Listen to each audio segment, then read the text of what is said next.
Hello again, hockey fans. Are you ready to brave the wild with your host, Paladino Joey Awajan? Here we are once again in a new year for Brave the Wild. It is episode number 33 today. Today is January 1st, 2010. Friday, January 1st, 2010. That's right. Happy New Year, everybody. Great to have you on board. And we're going to call it 2010, not 2010. That is the right way to say it. And, well, the Wild didn't end 2009 also great, but what can you do, I guess? I mean, I guess they're not perfect, right? And it's the California team. It's the California curse, we could call it, as the Wild end 2009 and a fantastic month in December. Unfortunately, with a 2-game losing streak to the hated Anaheim Ducks and the hated Los Angeles Kings, two teams that have kind of been an authority in the Wild side the past few years. First and foremost, though, Brave the Wild is available on thesportstuff.com and on iTunes. I thank you guys always for downloading and listening to this show. Also, minnesota.nhlfansite.com. Nice enough to put a link to this show on their webpage. It's basically like an audio blog, you could call it. That's pretty much how they describe it on that site. It's in the blog section. So I call it a radio show. Some of you call it a podcast. Some of you call it a audio blog. That's, well, it's up to you what you want to call it. So let's get into the guest here today. Well, we got 3 games to review, as mentioned. All California teams. The Wild defeat the LA Kings in Los Angeles on December the 28th. That was this past Monday.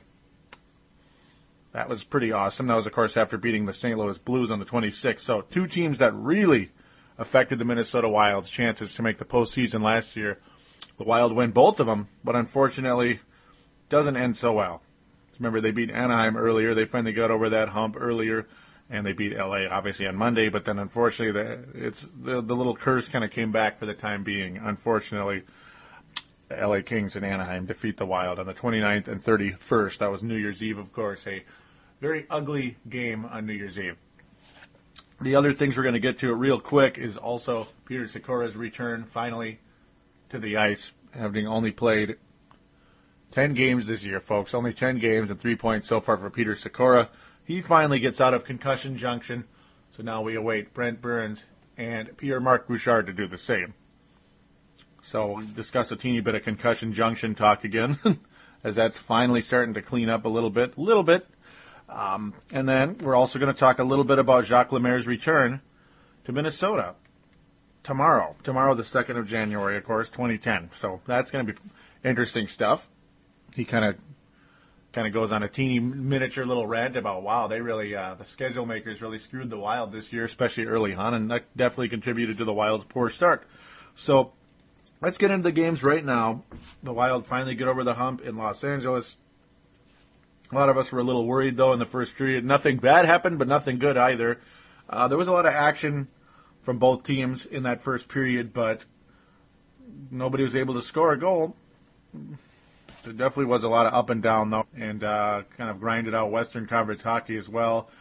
But what a clean game, though, folks. What a clean game. There were only 2 penalties in the whole game. Or actually, the Wild were shorthanded once, and the Kings were shorthanded twice. Luckily, the Wild were able to capitalize on one of their power play deals. Martin Havlat, about 4.5 minutes into that second period, getting his 7th goal of the year, and his excellent run continues. And what a month of December Martin Havlat had. It really was something else.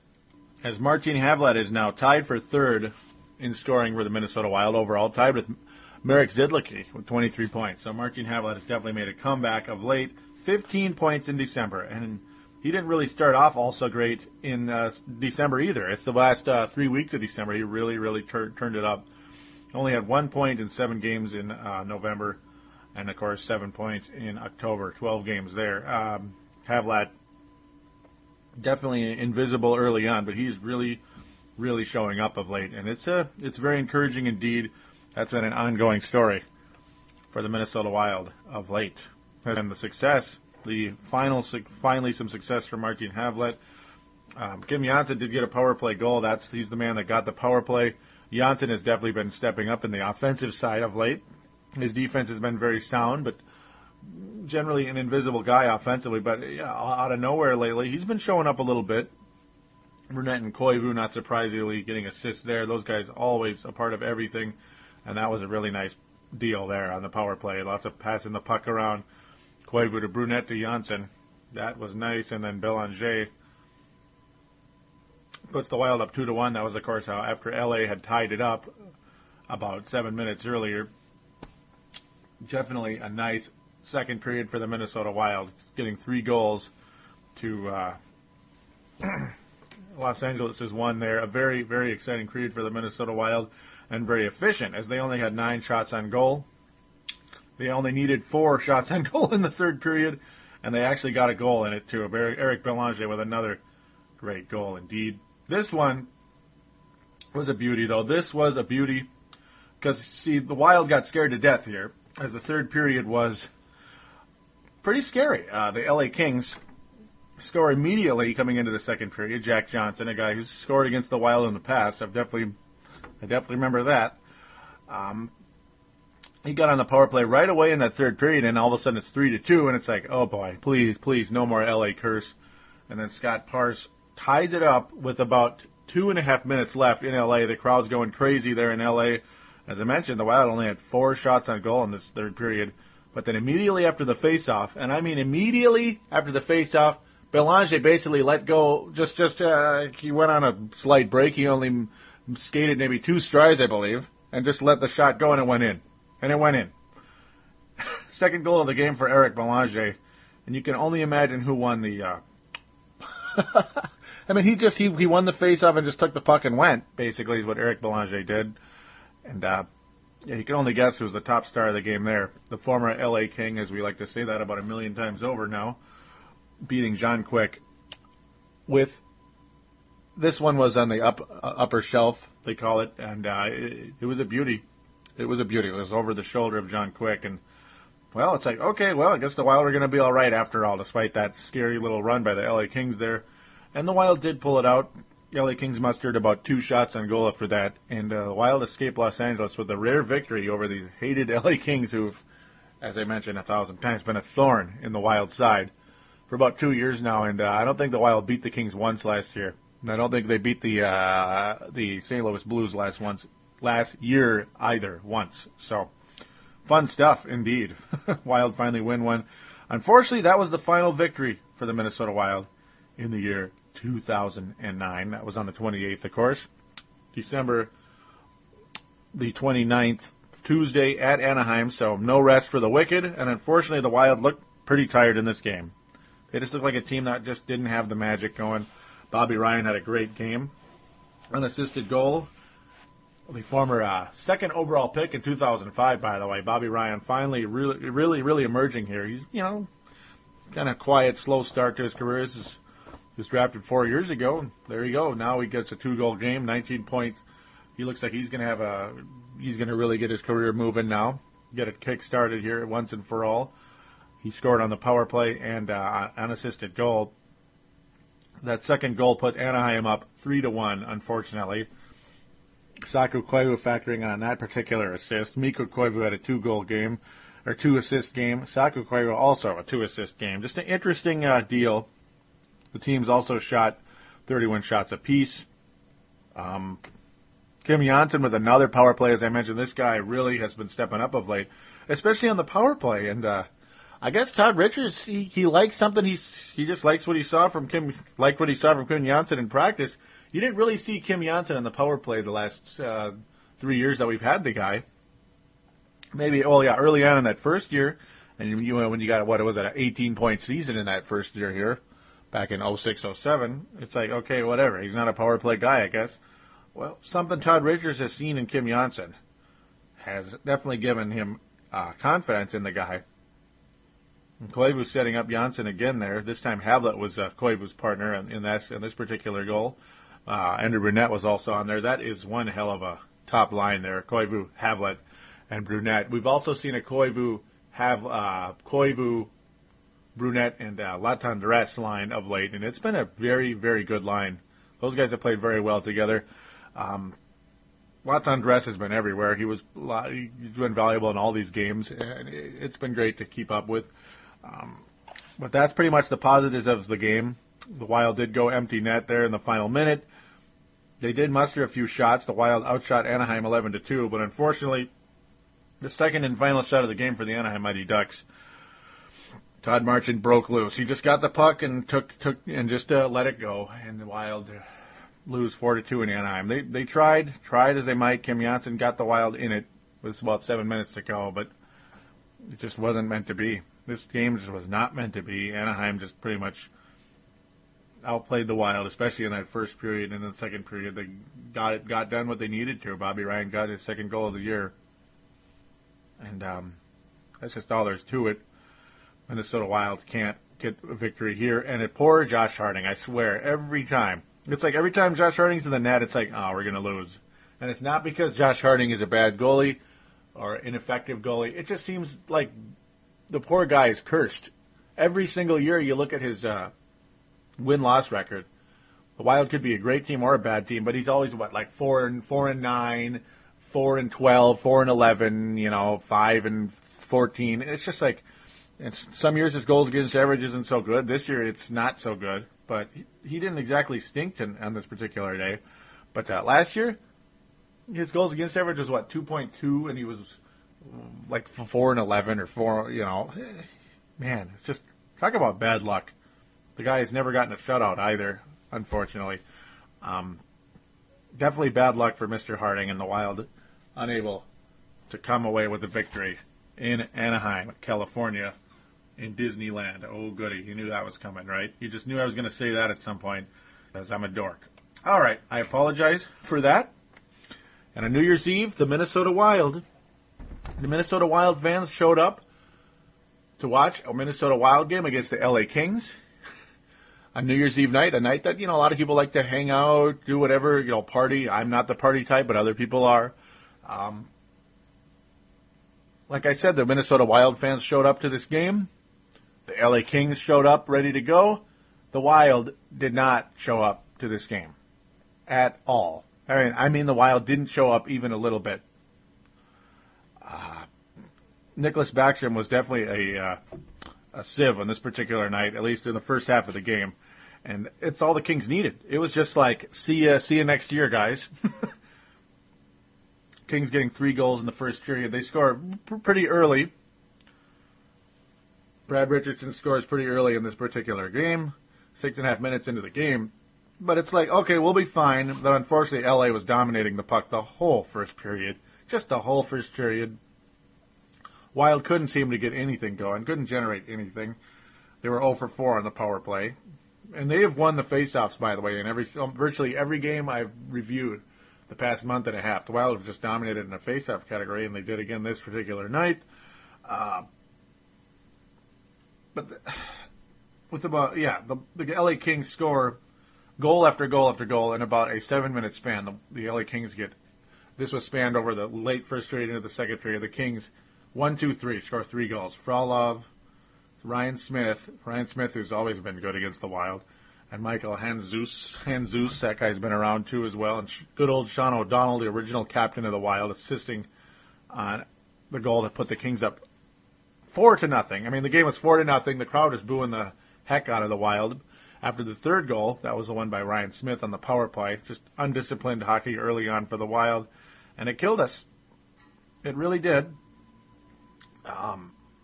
For whatever reason, it just was not a good night. Backstrom wasn't on his game very much. It just wasn't his night. And defensively, the Wild weren't on their game, and there was some really poor puck movement, lots of turnovers. Just a very, very, or takeaways, whatever you want to say, just a very ugly game for the Wild, especially in the first half. The Wild start to play better, but yeah, they're down 4-1. They still couldn't really get anything going until Brunette saves face here. Makes it 4-1 when Brunette scores. That was a nice play. Mietna and Koivu setting up Brunette in that one. Brunette leads the Wild in goals scored now with 12. Andrew Brunette is the leading scorer of the Wild in terms of goals. And last year's goal scorer leader, Owen Nolan, made it 4-2 a little bit later. That was also a really nice play. I mean, Owen Nolan's really been picking up of late. He came off to a slow start this year. his 10th goal of the year, so he's going to start threatening Brunette. It's the old man battle here. You got Brunette with 12, Koivu with 11, Owen, Nolan with 10. So there it is right there. And for once, you can just say, man, boy, do we miss Marian Gaborik. Sure, we missed him because he never played. Now that he is playing, he ain't here. And boy, is he playing over there in New York. What has he got, like 25, 30 goals already? That would look pretty good right now in the Minnesota Wild jersey right now. It sure would have helped us against these damn LA Kings. Minnesota Wild making it 4-2, making it slightly interesting with 6 minutes to go. It's like, hey, you never know. And the Wild get a little bit gutty, a little risky. Does Todd Richards. They go with the empty net, even though they're down by 2. This was with about 2.5 minutes to go in the game. Unfortunately, it didn't work out. That's Frolov getting his second goal in the game. Another takeaway by LA, and they just let it go. It was just a bad play by the Wild yet again. Can't remember who passed it, but Frolov burying it. And it's a 5-2 game and a blowout. It goes from like a semi-close game, I guess, at the end there, to a blowout. And the LA Kings escaped Minnesota in a nice way. There were a lot of skirmishes in this game. Wayne Simmons got a little frustrated with, I believe it was, there was Clutterbuck was involved. Brodziak was involved in a lot of stuff. It was a pretty aggressive game. Minnesota and LA, not necessarily the best of friends. And I can only imagine why. I mean, the way the Kings kind of rub it in our face all the time. There was a lot of skirmishes. Green, that's who it was. Mike Green was definitely involved in that. Simmons and Green all over the place.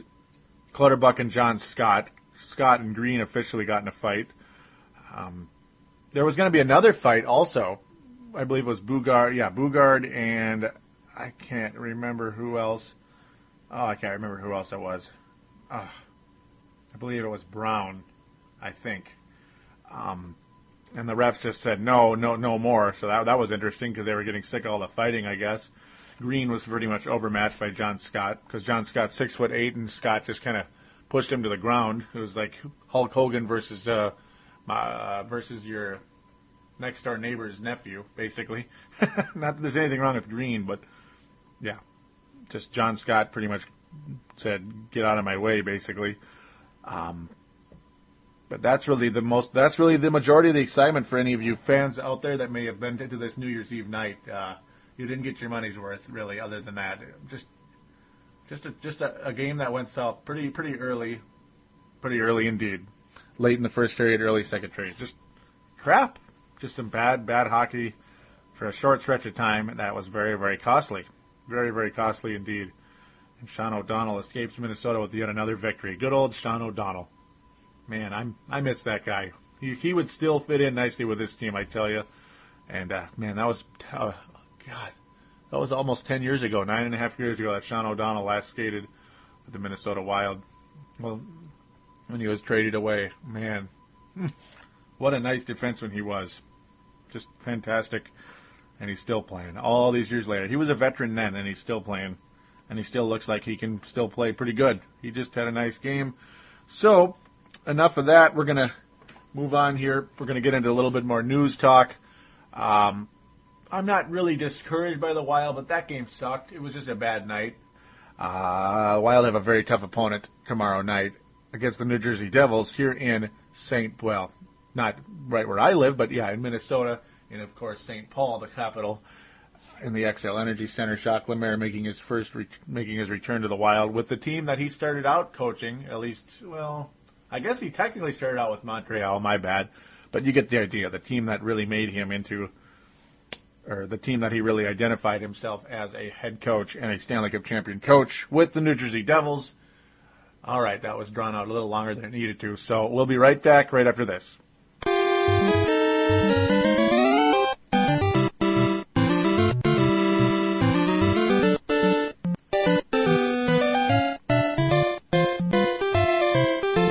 And we are back here on Brave the Wild, episode number 33. The New Year's Day episode of 2010, which is a reminder for iPod. Microsoft's doing another MP3 player users. Do check out Purple Mafia and Timberwolves Explosion, my other two podcasts. Purple Mafia for the Vikings and, of course, Timberwolves Explosion for Minnesota Timberwolves basketball talk. All right, enough of that. Well, Peter Sikora has abandoned Conjunction Junction. Finally, he is finally done. And, man, that was a concussion. I mean, he had his concussion on November 7th. He also had other injuries earlier on in the season, unfortunately. That was very early. He kind of came in late to the Wild because of that. Missed 24 games and missed simply being part of the team. And Sikora quotes here, probably 3 or 4 weeks ago, I wouldn't have thought I'd be in this position now, to be in the morning skate and have a chance to play a game that night. For me, it's a blessing to be playing. He searched for words and added, I don't know what to say, as he played 10 minutes, 44 seconds in the loss to the Kings, recording one shot. He was he was all right, but he was basically a guy that hadn't been back for a while, about what you'd expect. 33 years old already. He was a free agent signee just before the season, and yes, it was just before the season. He was he was pretty much a consolation for Alex Tenge and Saku Koivu and others, the guys the Wild could not land early on.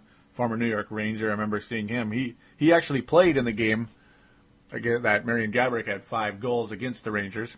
I remember seeing that. Sikora was on the Rangers at that point in time.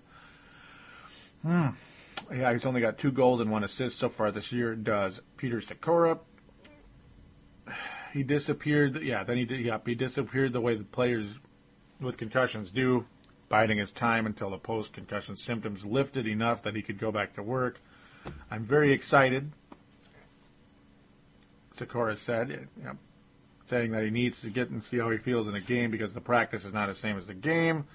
But if you don't get in the games, you're never going to know how you're going to stand. I feel great right now. I have 0 symptoms. So there you go. That's very, very encouraging. And Peter Sikora finally back and a part of things here with the Minnesota Wild. A few Olympians. The Wild have a few Olympians going off to these winter games coming up. Mikko Koivu, Antti Miettinen, Nicholas Backstrom were named to the Finnish team. Marek Zidlicki and Martin Havlat were named to the Czech team. You gotta love that. Very, very cool. Special thing for athletes, Koivu said. And being in Vancouver, I think it's going to be even more special because hockey is huge in Canada. Well, yeah, of course. So there's a comment for our buddy, the captain. Zidlicki's comment, after 4 years, is probably my last chance to be there. So, yeah, that's really cool. He got a bronze medal. Did Zidlicki 4 years ago. This is his last chance at 32. Backstrom finally going, and he grew up dreaming about representing Finland. And for all hockey players, it's special when it's in Canada, but it's a month and a half. So you focus on your team here, and that's the only thing that matters now. It's in a month and a half is what he meant, of course. It's getting pretty interesting there. A little update on Brent Burns, who's been out since November 29th. He began skating on his own while the Wild were in California for the 2 games, Monday and Tuesday. He's had a couple of weeks of workouts, and he's progressing very well. That's a comment from Todd Richards. Very cool indeed. Unfortunately, Clayton Stoner tweaked a groin and missed the game in Anaheim. He also stayed out of the lineup Thursday night. James Shepard, of course, was scratched. James Shepard not really a factor. But now Clayton Stoner, unfortunately, with a little bit of tweak groin issue. That's unfortunate. He has been very, very valuable for the Wild indeed. So now we're going to get back to now we're going to get into the Jacques Lemaire deal. Jacques Lemaire. Yep. This is him talking about the Wild's schedule coming in, the Wild's road trip deal. He says, oh my God, when you don't know it, it's not hard. You do it. But I said to Mario the other day, I would have to go back. I wouldn't be able to make it, especially now that I'm getting older. So, very interesting indeed. Lemaire was referring to the travel schedule of the Minnesota Wild. Long flights to places such as Calgary and Edmonton in the middle of the night. Road trips that lasted more than a week. And always a plane to catch to the next city. So, Lemaire here, look at this. Yep, he said they've played 35 games. We've had one trip. We went to Nashville and to Dallas. One trip. We bust to 3 teams in our division. They bust to them. So, you get 50 minutes So an hour flight. That's it. You're home by 12:30. So yeah, the Wild. Lots of long nights. Sleepless nights, I'm sure, for the Minnesota Wild. And yeah, I mean, the situation for the Wild in their division, it is a lot tougher. That's a lot of traveling. Lemaire's kind of laughing about that. Yeah, and he spent 9 years of it here for the Wild. That had to be fun stuff, huh? A lot of people complaining how the Wild the division, they should just get back with the Detroit, Chicago, Dallas, St. Louis deal. It's not really that much closer, but still, it's closer than these, I guess. And, of course, the start time of the games is a lot earlier as well, which helps out a lot of people. Instead of Vancouver, 9 o'clock at night. Calgary, 8 o'clock at night. So you get the idea. Colorado, 8 o'clock at night. Edmonton, 8 o'clock at night. I mean, not a single team in the Minnesota Wild's division is in Central Time. So, indeed, lots of fun. He's saying how that when we were there, definitely the fans were great. He's talking about Minnesota. It's a different city than here. You can't compare them. Not that we don't have nice people here. There are a lot of people here. The traffic. Let's say they're not as polite as they are in Minnesota when they drive. Interesting. And he's saying how they salute out their windows when they're upset over something. Imagine that. Hockey-wise, we had great support in Minnesota. Here, we wish we could have more. The arena's huge, but the people that are here are really great. So it's more or less the people that actually show up are great. So kind of like Gopher fans, really. Gopher hockey fans. Well, this is an interesting thought of how Jacques Lemaire had too many men on the ice. He says, "Hey, Jacques, what was the deal? What was the deal on that too many men on the ice penalty? We are stupid, the coaches." So you got to like that. Guy's kind of funny stuff indeed. He's saying how they're giving up some scoring chances. You want to go offense. Okay, let's go defense. I just changed a few little things that I believe in more. I'm satisfied with the work effort. I like the way he talks. It's just a little different, isn't it? Good old Jacques Lemaire. As Lemaire plans to reunite with assistant coach Mike Ramsey and broadcaster Tom Reed and a few others when he comes to town. They'll go out for a beer just like old times, although he doesn't know many specifics about his old team. He knows the Wild have been playing well this month. And he says, "I don't know exactly where they are, but the last 20 games they have been one of the top teams in the league.